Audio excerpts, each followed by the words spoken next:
Hello, we got Boyd Martin here, that's me, and Richard Picken. This was our final jump school before we head off to Ocala, Florida, in our attempt to get the horses to Brazil, to Rio, the Olympics. So we had Richard come up for a couple of days and help us jump our Welcome Shadow, which is the grey horse you see on screen now, and in a minute, Blackfoot Mystery. And you can see here that I had Silver actually warming both of mine up on the flat. It's a little bit of a cheat, but the time's running out for getting the horses flying changes and whatnot going really, really well. So she did about 15 minutes on each horse. So first up, we got Welcome Shadow warming up here, and I'll turn it over to my jumping coach, Richard, to talk through our session today. Yeah, we're basically just trying to create a bit of a competition atmosphere here, just getting Boyd to warm up over an oxer like we would at a horse show. And just basically working on rideability and Boyd's position a little bit, not focusing on the height of the jumps at all. We put him a little bit lower so we could practice that and not having to jump big every time we bring the horses out. So here you'll see Boyd riding, concentrating on his upper body, and trying to get him to look at the fences a lot earlier over the fences.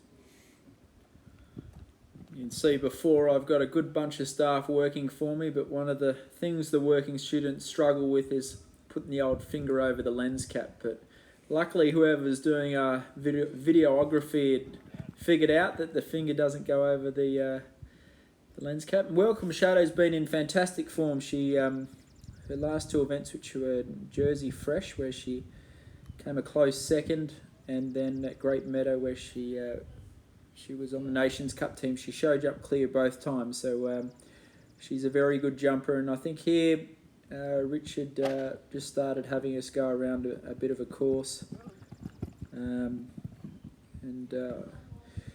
working on the turns and her jump. And like I said in the cross-country video the other day, she's a little bit on her forehand, so Richard's sort of been after me to try and get her uphill after the jumps.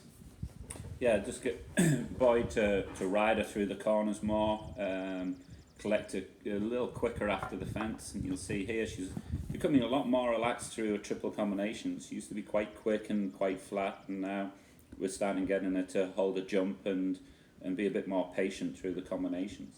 And here is a little tricky turn inside the yellow vertical to the oxer, and she jumps it nice and straight. And you'll see Boyd here now riding through the corners, balancing her.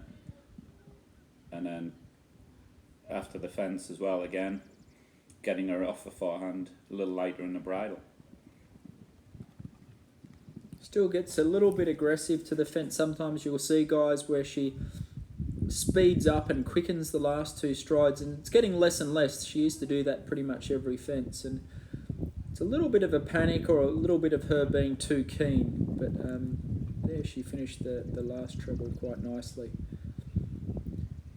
And the jump's getting stronger and stronger, and she's beginning to hold a jump consistently more around the course now. I think Boyd's been doing some bounces with her up the hill, and get some jumping off the hind end, which I think's made a big difference with her as well. See in the background my fellow teammate Philip Dutton. So basically Richard comes and teaches at our farm. It's usually 2 days at a time, and it's really, really awesome actually. Richard comes and the whole group that sort of works at our farm and Philip's farm build the course with Richard in the morning, and then usually the morning session's blocked off for Philip and my upper level horses. So I'll jump, then Philip jumps, then I jump, and then Philip jumps, and it's good. It's a bit of competitive. You can see each other riding a bit and see each other's horses going well, and there's good chemistry there. So it's been doing it for a bit over a year there. Yeah, and there's always a bit of banter. If one of them makes a mistake, you can imagine Philip teases Boyd about it and vice versa, and it's which always makes it a lot lighter, and keeps the sense of humour about it as well. Yeah, I copped a little bit of stick off Philip for having Silver warm my horses up this time, but he's also guilty of using Silver to help with his flat work on some of his horses. So I think he's most probably more jealous, Boyd, than yeah, there she finished quite strongly, and she looks really good now in herself and enjoying the jumping. So it's nice to see her relaxing more through the jumps there. She jumps that treble really nicely and straight. So she looks in good form. So today's Thursday. We had a gallop this morning, and then tomorrow they ship down to Ocala, and then we start our training camp on Sunday. So here's the mighty Blackfoot Mystery. Again, utilising my resources. Silver basically did the first 15 minutes of flat work on him. You don't often see Silver in a jumping saddle. So basically, Red's canter is always improving, and the flying changes are getting better and better. And we figure Silver sort of does 20 or 25 good quality flying changes on him every day. Hopefully, by the time I hop on and put the aids on for a change, he'll remember what to do. And I'm hoping that this sticks, because I'm all on my lonesome next week riding him by myself. So obviously, like I said before, we're down to the final couple of rides here in Pennsylvania before we head into camp, and then down to Brazil.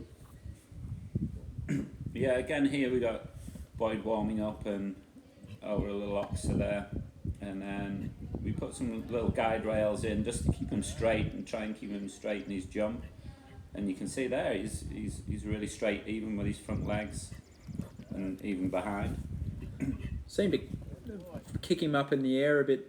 Our last two jumps actually have been cross-country schools, so he need a little bit of a tune-up over the cross-country jumps, which sometimes flattens the jump here. And I find riding him with these V-rails that it kicks him up into the air, and you can see there he actually scoped out that vertical without the rails, just from the habit there.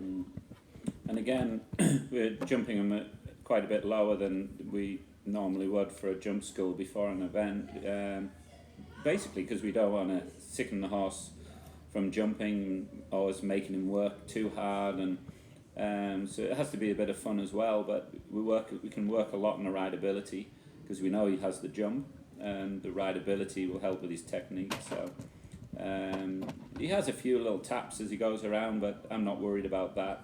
Like Boyd said, he'd had a cross-country school the other day. This is his first jump school over show jump since. So on a whole, he's jumping very well. A lot better than I thought he would after the cross-country school he had.